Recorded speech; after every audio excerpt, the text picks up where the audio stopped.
Então vamos continuar a falar de mais mestres que fazem parte da egrégora, da Grande Fraternidade Branca. Agora aqui vamos falar um pouquinho do mestre Confúcio. Ele, sucedendo ao mestre Lanto, que ocupa hoje o cargo de diretor divino, o mestre Confúcio, o atual Chohan do segundo raio e hierofante do templo Royal Teton nos Estados Unidos. Em sua última encarnação, com o célebre filósofo chinês que viveu entre 551 e 479 a.C., mestre Confúcio deu um grande exemplo de sabedoria e iluminação, principais atributos do seu raio. Reverenciado como sábio supremo, deixou ensinamentos seguidos por mais de 2000 anos, até que a Revolução Comunista proibisse o estudo do confucionismo e destruísse os templos que ele era transmitido. A maior contribuição de Confúcio ao povo da China foi um código de conduta que pregava o respeito aos ancestrais e à vontade divina. Ele ensinava que a sociedade ideal é o resultado da harmonização das 5 afinidades entre governante e ministro, marido e esposa, pai e filho, irmão mais velho e mais jovem, amigo e amigo. Os relacionamentos, por sua vez, deveriam estar baseados no conceito de Ren, humanidade e amor, praticado por meio do Li, que é ética comportamental. E assim diz o mestre Confúcio, abre aspas, do centro do vosso coração irradia-se constantemente a força divina com a qual vosso corpo é suprido. Quanto mais vos concentrardes nesse centro de luz, aceitando essa força como única fonte atuante, tanto mais intensa, abarcante e irradiante torna-se a mesma, assumindo total liderança em vossa vida. Isso significa o renascimento do Cristo, o homem divino, que termina toda a atividade. Fecha aspas. Agora vamos a uma mestra, mestra Pórtia. Mestra Pórtia, deusa da oportunidade. Complemento de Saint Germain e parceira direta da mãe Kuan Yin. Ela atua no Conselho Kármico Estelar e procura, através de seu logos crístico, restaurar a energia crística original de cada ser que se manifesta equivocadamente dentro da luz. Ela é um foco de luz muito poderoso que atua com diversas falanges da espiritualidade atuante nos planos mais próximos à humanidade terrena. Vamos ao próximo. Mãe Maria. Mãe Maria é a representação do vórtice feminino na energia do Deus Pai e Mãe Universal, onde a energia feminina ocupa seu lugar para resgatar a polaridade da deusa perdida e mal manipulada pelas forças involutivas das trevas que se infiltraram nas humanidades estelares e sedimentaram profundas farsas dentro do arquétipo feminino adotado pela humanidade terrena. Esta energia se entrelaça com a das outras mestras de luz como Kuan Yin, Nada, Rowena, Pórtia e muitas outras que são expressões de Cristo manifesto para a percepção humana, que através de canalizações recebem os ensinamentos necessários para o despertar da humanidade. Esta consciência está ligada a um trabalho de restauração genética das almas, a encarnar e a reprogramação do DNA sagrado para as novas crianças de luz que estão nascendo sob a Terra. Agora vamos falar de Paulo Veneziano. Retiro no sul da França, Templo Sol, Nova York. Divino artista que confere através da excelência de obras a imagem de Cristo única de cada alma,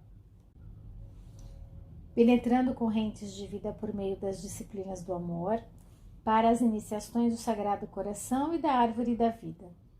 Aprenda a gostar de fazer tudo bem feito e conseguirás. Isso está entre aspas. Mestre Divalku. O mestre Divalku, também conhecido como tibetano, foi o Chohan do primeiro raio antes do mestre Moriá. e em uma das suas últimas encarnações ele foi Baltazar, um dos reis magos do Oriente. O mestre Djalkul, ou Dvalkul, trabalha sob a orientação do mestre Kuthumi, ajudando intensamente no treinamento de discípulos avançados. É conhecido como o mensageiro dos mestres. Alcançou seu mestrado na presente encarnação. Continua com o mesmo corpo que atingiu no adeptado, que alcançou há poucos anos. Seu corpo é bem de um chinês tibetano, com uma aparência um pouco rústica e maçãs do rosto um tanto salientes. Mora em Shingatse, próximo a seu mestre Yamuriya. Dedica-se a movimentos filantrópicos, à Cruz Vermelha, ao trabalho de cura, ao reino dos Devas. Agora vamos falar sobre o comandante Ashtar. Ashtar Sheran é um ser de pura luz e puro amor, trazendo uma mensagem espiritual da divindade essencial de todos os seres. Como acontece no caso de todos os grandes mestres que ingressam a serviço dos planos inferiores da dualidade, a energia de Ashtar descarrega a negatividade, traz à superfície questões não curadas para serem reconciliadas. Seu comando, que reúne muitos milhões de membros, tanto na frota quanto sobre a terra, também tem seus detratores. Existem aqueles que viram Ashtar como um adversário quando ele sustentou a lei universal numa posição contrária àqueles que eles tinham adotado. Vamos falar agora sobre Ramatiz. Para seus discípulos e admiradores, Ramatiz coordena a fraternidade da Cruz e do Triângulo, equipe extrafísica de espíritos oriundos do cristianismo e das tradições religiosas do Oriente, comprometida em difundir a síntese do conhecimento contido nas doutrinas religiosas e espiritualistas, ocidentais e orientais, a fim de promover a integração da humanidade em torno de valores éticos e cosmoéticos em comum e a expansão dos horizontes conscientes planetários. O convite ao autoconhecimento, assim como a conscientização do ser em relação ao seu habitat, são conceitos sistêmicos igualmente abordados por Ramatiz, além dos temas pré-encarnação e os cidadãos do terceiro milênio. Nos últimos anos, Ramatiz também teria se dedicado ao esclarecimento sobre o tema de Umbanda e apometria, através de diversas obras psicografadas por Norberto Peixoto e alguns artigos de Dalton Rock. Melquisedeque. Lorde Melquisedeque é um dos senhores da luz, juntamente com o Arcanjo Miguel e Lorde Metatron. Estes seres são divindades que servem diretamente ao Pai Altíssimo e se aproximam a cada término de um ciclo planetário para atuar como guias, ajudando a preparar a humanidade no transcurso do período de transição. Buda. Siddhartha Gautama nasceu por volta de 566 anos antes de Cristo, na atual cidade de Lumbini, no Nepal. Era filho de um governante local, mais especificamente o rei de Kapilavastu, um pequeno reino no nordeste indiano. Seus pais se chamavam Shuddhanana Gautama e Maya, e durante 20 anos não tiveram filhos. Uma noite, porém, a rainha Maya sonhou que um elefante branco penetrara seu ventre através de sua axila direita. Em outra versão da lenda, o elefante a tocara no flanco esquerdo com um lótus branco que carregava na trompa. Neste instante, ocorrera a concepção de Siddhartha. Ainda segundo a lenda, Siddhartha nasceu num jardim, quando sua mãe estava em viagem até a casa do pai dela. Neste instante, o menino deu 7 passos na direção de cada um dos pontos cardeais, nascendo uma flor de lótus em cada uma de suas pegadas. Nesse instante, declarou que aquele era o seu último nascimento. Algum tempo após o nascimento de Siddhartha, a rainha Maya faleceu, fazendo com que Siddhartha fosse criado pela irmã mais nova da rainha, Mahaprajapati. O bebê foi então visitado por um ermitão de nome Asita, que profetizou que o menino poderia ter 2 destinos, ou seria um grande governante, ou seria um grande líder espiritual. O pai de Siddhartha, querendo que seu filho optasse pela primeira opção, procurou criar o menino afastado de toda a miséria do mundo, para que não brotassem nele questionamentos espirituais que poderiam conduzi-lo ao destino de líder espiritual. No entanto, tal cuidado foi em vão. Mesmo vivendo em meio ao luxo e conforto do palácio de seu pai, um dia Siddhartha, ao passear fora do palácio, testemunhou os 4 sinais: um velho, um doente, um morto e um monge. Este contato de Siddhartha com a realidade da vida chocou-o de tal forma que o levou a abandonar o palácio de seu pai, sua esposa e seu filho, e a se lançar numa jornada de busca espiritual nas selvas indianas. Ele tinha 29 anos. Sua primeira tentativa foi tornar-se discípulo de um guru, um mestre espiritual indiano. Porém, este caminho não o satisfez e ele procurou o caminho do ascetismo. Junto com outros 5 companheiros, Siddhartha ultrapassava em rigor a disciplina de seus colegas e comia apenas 1 grão de feijão por dia. Tornou-se tão magro que dizia poder tocar a espinha quando colocava a mão sobre o estômago. Ao fim de 6 anos desse regime, Siddhartha um dia perdeu os sentidos e somente se recobrou quando uma moça que passava se compadeceu dele e lhe deu um pouco de mingau para comer. Raciocinando, Siddhartha concluiu que o ascetismo não estava lhe trazendo o esclarecimento espiritual que buscava e procurou outro caminho, o da meditação solitária. Seus companheiros de ascetismo não concordavam com ele e o abandonaram. Siddhartha sentou-se debaixo de uma figueira, ficus religiosa, nos arredores da vila de Gaya, perto da cidade indiana de Benares, e iniciou uma meditação que durou 49 dias. Segundo outro mito, teriam sido 7 dias e 7 noites. Após ter resistido a demônios e tentações, teria alcançado a iluminação espiritual, tornando-se um Buda, ou literalmente um esclarecido, um desperto, um iluminado. Teria passado então mais 49 dias sob a árvore, meditando sobre a iluminação. Em seguida, teria procurado seus antigos 5 companheiros ascetas e proferido-lhes seu primeiro discurso, que ficaria conhecido na história do budismo como o discurso do Parque dos Cervos. Nesse discurso, Buda teria enunciado os 4 nobres verdades e o caminho de 8 passos. Durante os 45 anos seguintes, Buda teria percorrido a Índia pregando sua doutrina. Aos 80 anos, em Kusinagara, teria vindo a falecer após comer uma comida estragada oferecida por um ferreiro de nome Kunda. Antes de morrer, teria deixado uma recomendação a seus discípulos, abre aspas, talvez alguns de vós estejam pensando, as palavras do mestre pertencem ao passado, não temos mais mestre, fecha aspas.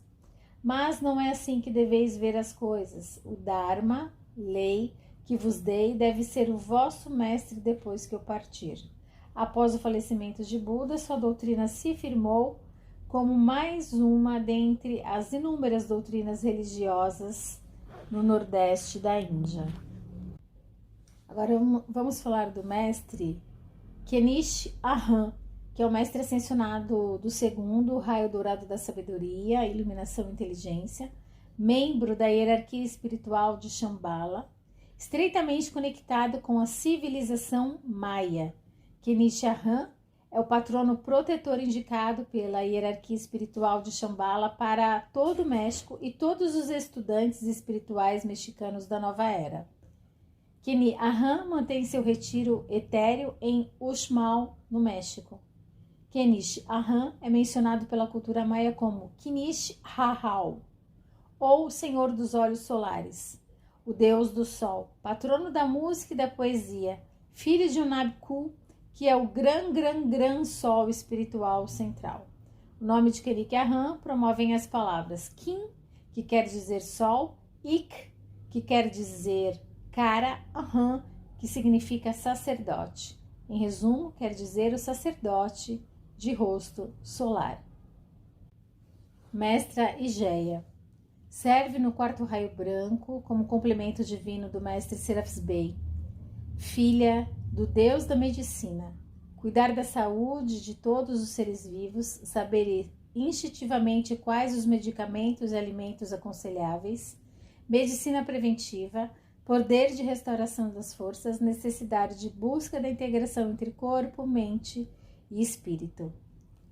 Mestra Palas Athena. A bem-amada Mestra Palas Athena tem um papel muito importante de destaque na Fraternidade Branca, sendo diretora do 5º Raio Verde da Justiça e da Verdade, juntamente com o bem-amado Mestre Hilarion, ou Hilarion. A bem-amada Mestra também é um dos senhores do Karma, que tem como função deliberar o nosso Karma e nos ajudar no processo de liberação do mesmo e da nossa própria ascensão, o Tribunal Espiritual. E é lá que a Mestra representa a justiça e a verdade. A sua energia está focalizada no planetário de Creta, Grécia, no seu templo espiritual, juntamente com o bem-amado Hilarion, mesmo sob a energia da bem-amada Vesta, que liberta para o templo da verdade energia solar divina. Mestre Sananda, Templo Dourado da Paz e da Luz Crísticas, que fica no planetérico sobre Jerusalém. O Hierofante Mestre Jesus, ele pertence à chama rosa, trabalha para a chama rosa, no atributo do amor divino. O Mestre Ascensionado Sananda, Jesus, Cristo, foi um dos maiores curadores espirituais que andou sobre o planeta Terra. É mais conhecido no planeta como Jesus, mas em outras esferas como Sananda. A profundidade do amor divino que Sananda trouxe para toda a humanidade da Terra foi exemplificada pelo que ele se dispôs a fazer há 2000 anos, quando acorou o corpo de luz para a humanidade. A centelha divina de Cristo vive em cada coração. Cristo é um título que significa um com Deus, invocado à luz do Cristo interno. Sou um canal claro e perfeito, a luz é minha guia. Mestre Hermes Trismegisto, Thoth. Hermes Trismegisto, que também foi conhecido na civilização egípcia por Thoth, o deus dos escribas, magia e sabedoria, esteve presente na Terra durante um grande tempo, cerca de 2000 anos, na Atlântida, e quando esta foi vítima do cataclismo, continuou a sua jornada no Egito. Lá foi chamado de Thoth, também de Trismegisto, que significa 3 vezes grande, também conhecido como Mestre dos Mestres. O Egito foi a civilização com o nível de espiritualização mais elevado, e foi lá que ele desenvolveu os seus conceitos, divulgou as grandes leis universais e criou as receitas alquímicas de como fabricar ouro, sendo que a receita foi toda escrita no seu túmulo e cifrada para ninguém descobrir tão facilmente. O mestre Hermes Trismegisto não é da nossa linhagem de mestres terrenos, pois ele veio com a missão de divulgar a mensagem de Deus. Foi assim conhecido em várias culturas durante eternidades na Grécia. Deus Hermes, deus da sabedoria e mensageiro dos deuses. Na romana como Deus Mercúrio. Veio juntamente com o mestre El Moriá ao planeta Mercúrio, e com ele voltou no momento de ascensão do mestre do primeiro raio, mas foi trabalho mais importante da sua vida, a mensagem mais importante do mundo que ele se realizou. Na necessidade de dar rumo aos humanos na queda da Atlântida e nas suas mentes, Hermes foi encarregado de divulgar as grandes leis universais do planeta. Leis essas que fariam parte da vida dos antepassados, dos presentes e dos descendentes futuros. Leis criadas por Deus na altura da criação do universo. Estas são 7 leis que foram gravadas em placas de esmeralda, que foram fabricadas pelo mestre no processo alquímico. E ainda hoje as placas são analisadas e não descobriram como foram gravadas palavras, pois parecem ter sido feitas com energia laser. Atualmente, o mestre Hermes Trismegisto trabalha no planetérico da Arábia, juntamente com o mestre Saint-Germain, que o considera o mestre de toda alquimia. A aura de Hermes é dourada e ele aparece sempre vestido com vestes brancas, longos cabelos e uma aparência andrógena, sendo ele um ser já iluminado e ascenso, contém o ADN divino. E vamos ficar por aqui, mas como eu sempre afirmo, se você quiser, você tem vários livros que você pode aprofundar e estudar ainda mais sobre os mestres ascensos, a grande fraternidade branca e esses seres maravilhosos que ajudam a humanidade.